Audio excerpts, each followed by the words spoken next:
Welcome to the Abundance Code, the podcast where we delve into the secrets of unlocking abundance in mind, money, and meaning. I'm your host, Jason Stanley, and achieving those goals can be condensed down to a shorter time period. This is basically breaking everything that you're doing throughout a week into 4 hours. Welcome back to the Abundance Code, where we discuss mind, money, and meaning. Let's dive in. So this week, what I wanted to talk to you guys about was something that I learned about a while back. It's called the Parkinson's Law. And no, it has nothing to do with the disease Parkinson's or anything like that. But Parkinson's Law says is that work will expand based on time. So essentially, if you give yourself a week to accomplish a project, even if that project is only a 2-hour project, you'll take the full week. If you give yourself something that normally would take a week, only a couple hours to do it, you'll achieve it within that time period. And it's based on how we operate in our minds, and this goes back to kind of what we say, right? When we use words around time, we use words around money, that kind of stuff, it starts to define how we live that out. And so what Parkinson's Law says is, hey, basically, the more time you give yourself to do it, you'll absolutely take all that time to accomplish whatever it is that you're wanting to accomplish. So, how does that affect you? How can you use this, and what can you do with this in your life? So how does this work in your life, and how can you implement it? What can you use from this of just knowing this basic law, this Parkinson's Law? And it's very simple, right? I think Tim Ferriss probably talks about this best in his book, The 4-Hour Workweek, where he discusses basically breaking everything that you're doing throughout a week into 4 hours. And if you really think about it, the premise of the book is true. Generally, when we're up against the wire on something, we can accomplish things in very short order. And so a lot of times we push things out, not because we need more time to accomplish them, but because we're not ready to really work on them, right? Or we want to delay it, or we want to procrastinate it, whatever it is. Certain things, yes, absolutely. There are certain things that you have to do that takes a certain amount of time. It just, that's just life. But the majority of what we do on a regular basis, the majority of what we do in terms of our goals, right, and achieving those goals can be condensed down to a shorter time period. And so when you look at your week and you start looking at the things that you need to accomplish through your week, giving yourself shorter windows to work on those things, I think helps you accomplish even more. So this goes back to, and this kind of ties into everything we've already discussed, right? It ties into how we talk about time, right? If we're saying, oh, I'm always busy, I don't have enough time, all right, you're right, you don't have the time. And you will extend those time periods by which you work to accomplish things into much, much, much larger time periods than what it really needs to be, because you're saying you don't have the time for it, and therefore you're not going to make the time to do it. So whereas if you were to condense down your work, and one of the things that I like to do in my life is, I do focused work sessions. So essentially I'll work on a project or whatever it is that I'm working on for a given period of time, and then I stop, right? And I take a break because of how my mind works and how I like to focus on things. I lose focus very quickly. Some people call it ADD, whatever it is. That's just how I operate. And so what I've done is I said, okay, I time block my schedule out, and I have focused time periods by which I do certain things. So maybe it's time to do my appointments with my clients. Maybe it's time to do things like this. Maybe it's times that I return phone calls, answer emails, those kinds of things. But I put enough space in there that I can let my mind kind of go free and do things that I want to do. I look at my phone, I can look at my social media, I can do those things, right? Because you still want to do those things while we talk about social media and stuff like that being a great distractor. It really is. But let's face it, in today's world, you kind of need to be able to do that. There's nothing wrong with it, but it's how you manage the time that you put towards it. So even going back to what I was telling you about before is, saying, hey, I'm in a busy time period, but I only expect it to be this long, right? So putting time constraints around some of our own feelings and our own emotions, by which we work to get ourselves back on track and working towards what we're trying to accomplish within a confined time period. So if you're upset about something, you're frustrated with something, right? Recognizing it, nothing wrong with that, saying, hey, I'm here, I'm in this state, right? And here's how long I'm willing to stay in that state, and put a time period on it. Now all of a sudden you start changing the way that you're looking at it. You start changing the way that you have to focus on it. And you're allowing yourself to still feel the emotions, but it doesn't become something that's more systemic, right? Because we want to get back to, the art of achievement. We want to get back to building ourselves up and bettering ourselves, right? And so, what I like is the idea that you can take and condense down what you would normally take you a long period of time to do, and condense it down to a shorter period of time, right?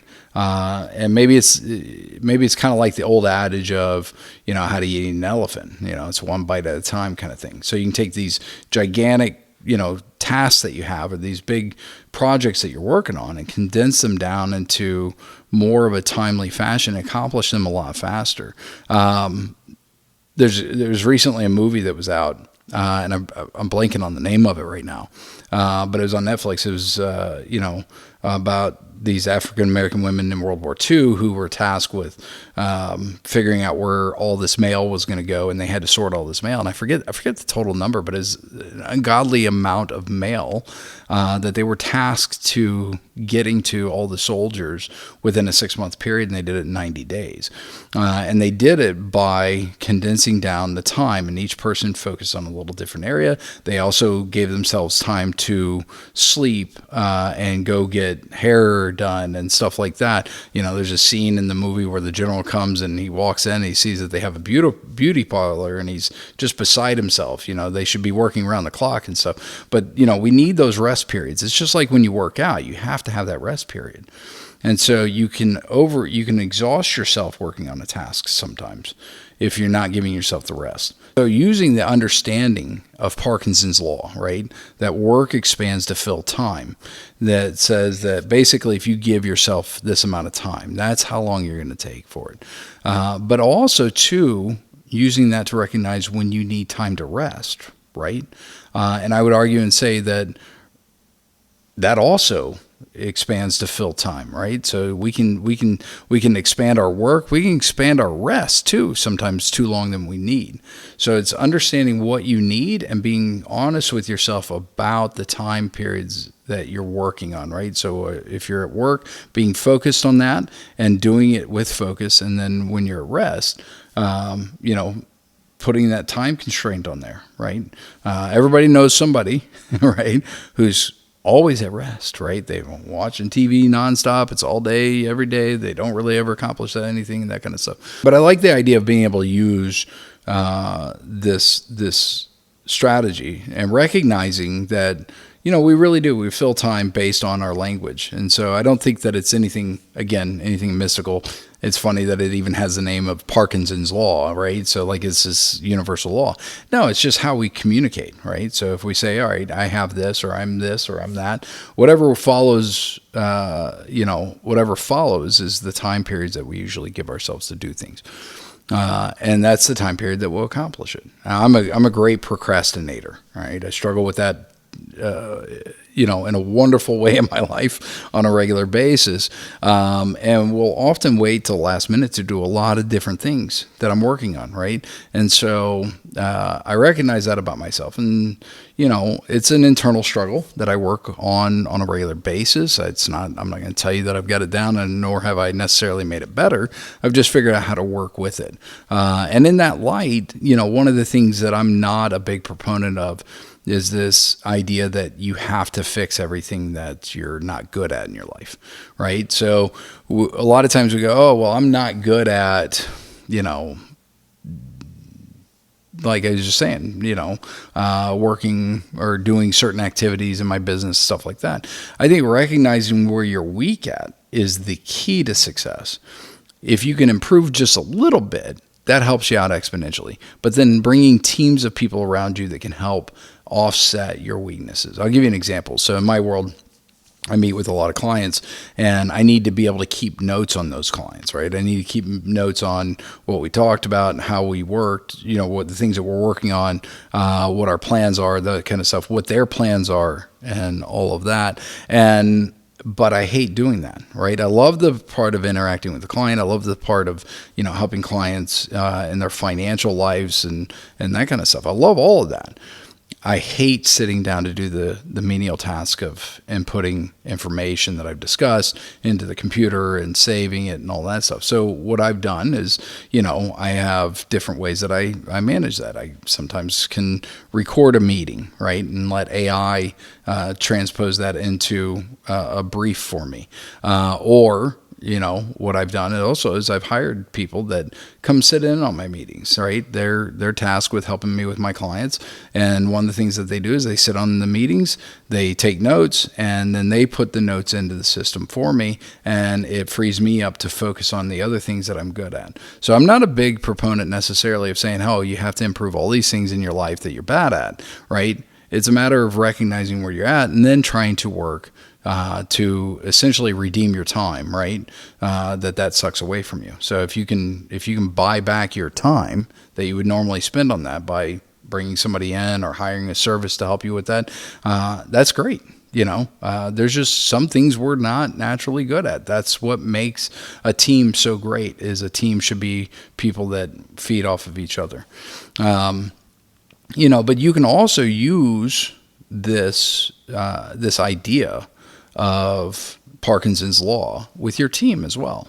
So, sitting down with your team, if you really want them to be, to accomplish something in a shorter period of time, you can say, hey, you have this amount of time to do it. And they may feel like it's overwhelming. They may feel like they can't. But remember this last time when we talked about being unreasonable, Steve Jobs is a great example of this. He pushed people to get things done in time periods they thought were completely impossible. He thought a lot of them thought the tasks themselves were impossible. And so, but yet they did it, and what was it that pushed them to do it? Well, they were given that confine of that time period. And he didn't always have that associated with a punishment or, of something like that. And it wasn't, oh, if you don't do this, you're going to get fired. It was just, no, this is my expectation. This is what I know you can do. And this is what I believe you can do. So not everything has to happen at the negative connotation, right? You can motivate people just by your belief in them. So, incorporating this into your personal life, how you deal with your goals, how you work on things, incorporating this into your team. One of the things I do with my schedule is I do time blocking. And time blocking is just very simple, right? I'll have, some mornings I have time periods where I'm, putting in notes or working with my team or having meetings on different things. Other mornings I have a time period that I am making calls to people and visiting with people.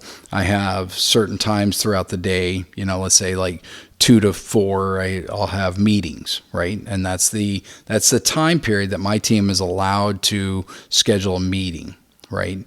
Outside of that, or anything that's scheduled as personal time, they have to come to me and ask if they can fill that time, right? Because that is the time that I have designated that I want to be able to do something I want to do, right? I've heard people doing a lot of different things. I knew a guy one time that liked playing video games. So he would go do some work for like an hour and then he'd go play 30 minutes of a video game. I've got no interest in doing that. But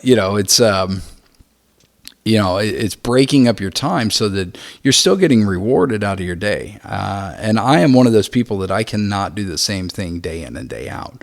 That drives me up the wall, right? That feels like prison to me. I have to have freedom in my day. I have to have, there's some days that, I go to the office. Some days I don't. Some days I work from here. I just have to have that type of variety in my day. It's how my mind works. It's how I thrive, and I recognize it. I also work later into the evening, so I like to stay up late. I read a lot. I research a lot, and, work later into the evening. So I'm not a big morning person. I don't like to get up super early. I did today, and I feel like I'm dragging a little bit. But so you'll see people say, "Oh, well, if you want to be successful, you got to be up at 5 a.m." The time of day that you wake up doesn't have anything to do with how successful you are. Now, there is a normal operating schedule to the world that we live in, right? So if you stay up all night and you sleep all day, you're probably not going to accomplish as much as somebody who's awake during the business hours and can connect with people, right? Because at the end of the day, really it is about our connections with one another. But at the end of the day, whether you wake up at 8 or you wake up at 5, really doesn't matter. What matters is what you're doing with your time more so than anything. And again, if you're not a morning person, recognize that you're not a morning person.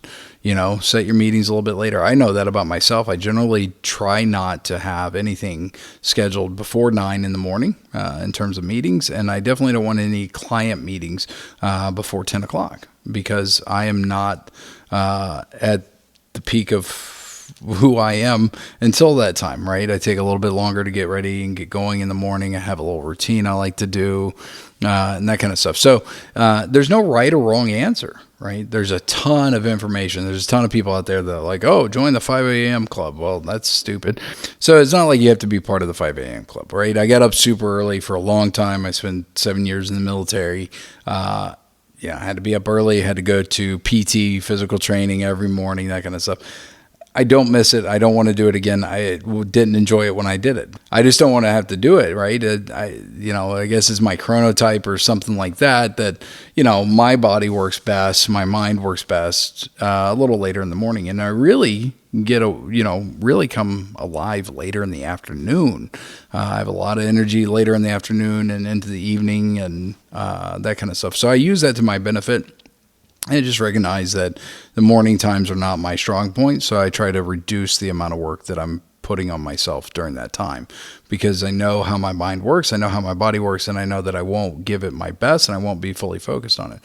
But I do have in my schedule time-blocked focus sessions that I'm working on things, whether it's working on a goal or working on something like this, and the content for this and that kind of stuff, or doing research on something. Whatever it is that I'm doing, I have a time period that I allot for that, and I try to stay focused in that time period where I'm not interrupted from phone calls and those kinds of things during that time. I mean, at the bottom line is taking control of your time, I think, is the most important lesson to learn from all of this. How do you take control of it? How do you operate within the type of person that you are? How do you accomplish what it is that you're wanting to accomplish? And the more focus you can become on that, whether it takes you a week or it takes you 2 hours, give yourself the time that you feel like is actually going to make it where you accomplish it in the quickest amount of time possible, and you're moving yourself forward, you're learning, you're growing, that kind of stuff. So at the end of the day, it's not about, whether or not you get up early. It's not about whether or not you stack your day full of stuff that you have to do, right? Like I told you, I have a lot of time in my day to be able to kind of freeform my thoughts and that type of stuff. So there's, nothing wrong with being able to do those things. Again, we don't have to be busy. Busy doesn't mean that you're successful. And a lot of times having an imagination, having time just to relax and let your brain, imagine things will bring about more in your life than if you're just working nonstop and trying to grind everything out. So again, take control of your time. Recognize this law, right? This Parkinson's law. Recognize that if you give yourself an amount of time to accomplish a task, that's how long it's going to take you.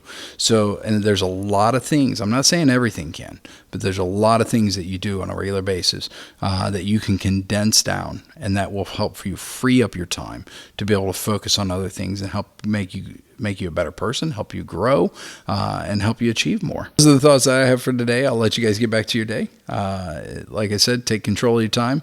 And as always, buck the status quo in order to continue to grow.